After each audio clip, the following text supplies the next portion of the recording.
Toute ma vie, en grandissant, je ne croyais en aucune religion. Je ne croyais pas en Dieu, je croyais en l'évolution et je n'y croyais tout simplement pas. J'étais à 0% qu'il y ait un Dieu.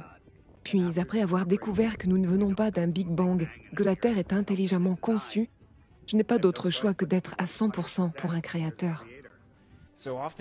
Très souvent, les terraplanistes sont en quelque sorte enfermés dans cette étiquette d'extrémistes religieux. Je ne me serais jamais qualifié d'athée, mais j'aurais peut-être dit agnostique. J'aurais dit que la religion était la tentative primitive des hommes d'expliquer l'inexplicable. C'était juste cette idée lointaine, vague et non identifiée qui était en quelque sorte laissée en veilleuse pour moi. Quand j'ai découvert la Terre plane, cela a en quelque sorte réinitialisé toutes ces idées préconçues. Et j'ai réalisé, oh, la Terre est au centre de tout. Elle a indéniablement été créée. Il n'y avait aucun débat à avoir, même en théorie. Et j'ai réalisé que le Créateur pouvait être si proche et nous regarder, me regarder et tout voir d'une si grande proximité, et pas à 46 milliards d'années-lumière, abandonné dans un vide. Et cela devenait une chose très réelle. Et quand j'ai réalisé cela et que je l'ai intériorisé, cela a complètement changé mon état d'esprit. Et j'ai soudain réalisé que j'avais un lien direct et que je pouvais prier directement un Créateur qui ne nous laissait pas abandonner, qui n'était pas une vague idée qui pourrait ou non exister. Et cela a changé ma vie pour le mieux.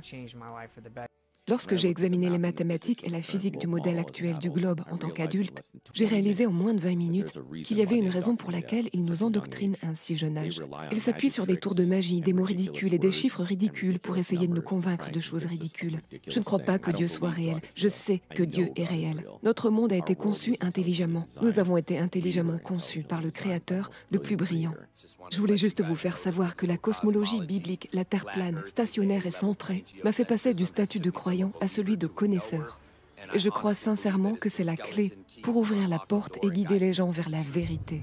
La Terre plane m'a ramené à Dieu. Dieu a utilisé la vérité de la création pour me ramener à lui. J'ai donc décidé à qui je fais confiance. J'ai donc finalement mis pleinement ma foi en Dieu et je me suis remis à lire la Bible avec des yeux neufs. Et bon sang, Dieu m'a révélé tellement plus de choses, à tel point que je me suis sentie obligée de commencer à partager sur les réseaux sociaux. J'ai commencé à faire des vidéos de théorie du complot sur TikTok et, en gros, à descendre dans le terrier du lapin. Mais j'avais encore des angles morts, évidemment, car j'étais encore en train d'apprendre. Et j'ai commencé à vraiment me poser des questions sur la forme de la Terre. Vous savez, je pensais que la NASA nous mentait. En fait, j'ai réalisé plusieurs vidéos me moquant des alunissages, mais je n'étais toujours pas disposée à admettre que la Terre est plane. Ce n'est que lorsque j'ai commencé à être challengée sur ma foi en la Bible que j'ai commencé à l'accréditer. Quelqu'un m'a dit « Je ne suis pas sûre de la forme de la Terre, mais je sais qu'il y a des eaux au-dessus, car je sais ce qui est dit à propos des eaux du dessus, dans la Bible. » Et puis j'ai commencé à lire sur le firmament, les eaux qui l'entourent et les eaux sous la Terre.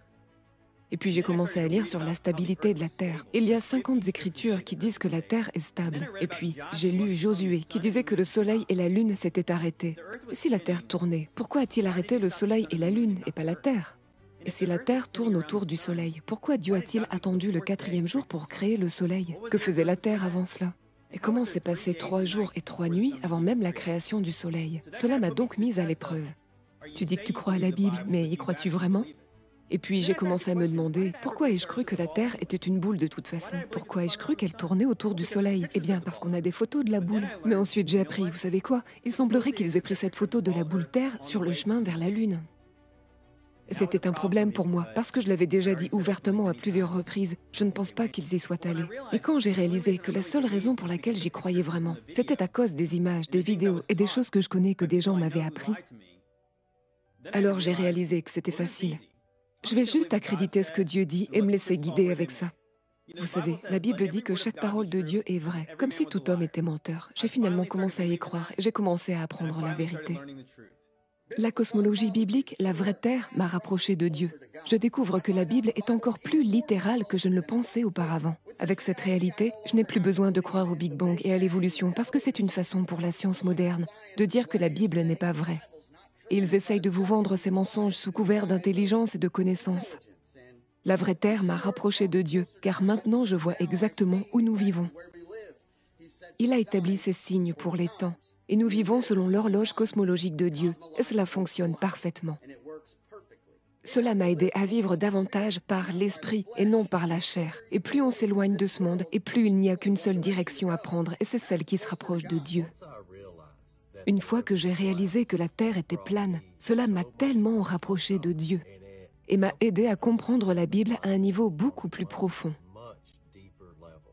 Il y avait des choses dans toute la Bible qui n'avaient tout simplement aucun sens pour moi, jusqu'à ce que je réalise que la terre est plane. Et l'un des tout premiers chapitres du tout premier livre de la Genèse, chapitre 1, où il est dit que le deuxième jour, Dieu a créé le firmament pour séparer les eaux qui étaient au-dessus du firmament et les eaux qui étaient au-dessous du firmament. Et il fut ainsi. Et il fut ainsi. Le modèle du globe n'a jamais eu de sens pour moi. Alors simplement, en étudiant les Écritures, j'ai assemblé le modèle biblique et je suis finalement arrivée à la conclusion qu'elle était plane. Alors, quand elle rentrait à la maison et parlait du globe, de la NASA ou des astronautes, je lui demandais simplement « En quoi cela correspond-il à la Bible ?» J'aurais été épargnée à l'âge de 8 ans et baptisée l'année suivante. J'aime parler aux gens de la Terre plane parce que cela prouve la parole de Dieu. La Terre plane, c'est bien plus que la Terre plane. C'est l'impulsion de Dieu de nous communiquer qu'il est là, il est avec nous. La façon dont la Terre plane me rapproche de Dieu est en lisant les Écritures ou d'entendre quelqu'un parler des Écritures. Cela construit la foi en entendant la parole de Dieu dans des versets comme Ésaïe 40, 22, où il est question de celui qui est assis sur le cercle de la terre. Comment est-il assis sur le cercle de la terre? Eh bien, il est en fait assis au-dessus du firmament, n'est-ce pas? Donc cela vous rapproche littéralement de Dieu. Car s'il est juste au-dessus du firmament, alors vous savez qu'il est en réalité beaucoup plus proche. Et si vous avez un globe ou un modèle héliocentrique, ce qui va se passer, c'est que ça vous éloignera de plus en plus de Dieu. Lorsqu'il s'agit de la Terre plane, il y a un firmament, et au-dessus du firmament se trouve le trône de Dieu. Cela vous rapprochera donc littéralement de Dieu. La Terre plane et Dieu vont de pair. Vous ne pouvez pas avoir l'un sans l'autre. J'ai 43 ans. Et pendant les 42 premières années de ma vie, j'ai cru à ça. Et ce n'est que lorsque j'ai réalisé que l'endroit où nous vivions ressemblait beaucoup plus à ceci, que ce globe sur lequel je pensais que nous vivions, que j'ai réalisé qu'il y avait un créateur dans cet endroit. Et que nous vivons dans un endroit spécial, et que nous sommes ici pour un but. Et nous ne sommes pas qu'un accident. Donc, si vous pensez que la forme de là où vous vivez n'a pas d'importance, vous voudrez peut-être y réfléchir à 2 fois. Et, comme toujours, cela n'était qu'à des fins de divertissement. Tous ces gens, ils m'ont donné tous ces témoignages parce qu'ils voulaient vous divertir, tout comme moi.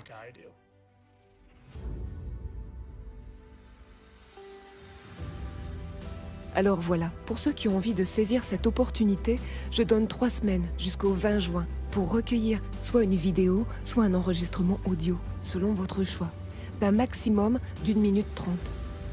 Cela restera anonyme. Ou si vous avez envie de donner votre prénom, je peux le faire figurer et ce sera bien aussi.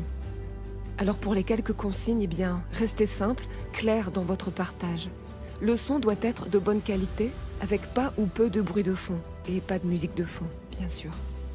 Et l'idée me vient aussi de le partager à Dave Weiss pour qu'elle soit publiée dans son appli. Ce serait vraiment top, mais ça dépend de vous. Vous pouvez les déposer sur la boîte mail qui s'affiche si le poids du fichier le permet, ou sur ce compte méga. Il suffira alors de l'y téléverser. C'est très simple. Alors, puissiez-vous être nombreux à participer et surtout partagez et faites courir cette annonce sur tous vos réseaux. Que la joie soit